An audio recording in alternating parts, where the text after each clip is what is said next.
तो 3 की विभाज्यता दोस्तों क्या होती है, तो यहां पर मैं लिख दे रहा हूं, यहां पर मैं लिख दे रहा हूं अंकों को अंकों को जोड़ने के बाद, अंकों को जोड़ने के बाद, अंकों को जोड़ने के बाद यदि अंकों का योग, अंकों का योग अगर अगर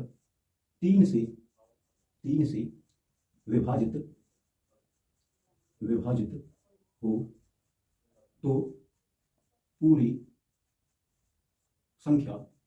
तो पूरी संख्या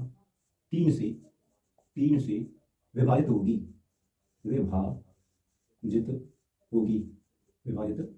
तो चलिए दोस्तों यहां पर क्या है इसमें कि 3 की विभाज्यता है, यानी कि अंकों को जोड़ने के बाद यदि अंकों का योग अगर 3 से विभाजित हो तो पूरी संख्या 3 से विभाजित होगी। मैं यहां पर एग्जांपल में लिख लेता हूं, जैसे कि मैंने लिख दिया नंबर 180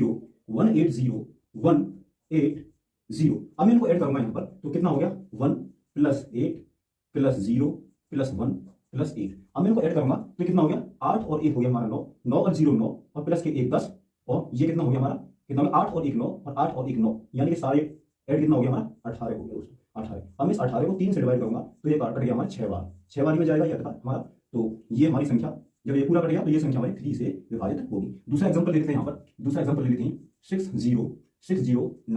ये हमारी 3 से विभाजित होगी, क्यों कि इसका जो योग है हमारा 3 से विभाजित होगा, 6 + के 0 + के 9, तो इनको हम जब जोड़ेंगे तो ये हो जाएगा हमारा कितना हो जाएगा 15, 15 हमारा विभाजित होता है 3 से, 5 15, तो ये भी संख्या हमारी 3 से विभाजित होगी। अर्थात सीधी सी बात है, जो अगर अंकों को जोड़ने के बाद यदि अंकों का योग अगर 3 से विभाजित हो तो पूरी संख्या 3 से विभाजित होगी। तो मैं यहाँ पर कुछ एग्जांपल लिख रहा हूँ, उसके आप कमेंट बॉक्स में आंसर दीजिएगा।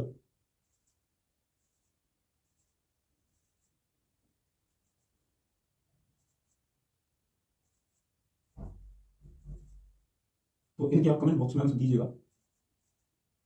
ये हमारी 3 से विभाजित है या नहीं। धन्यवाद दोस्तों।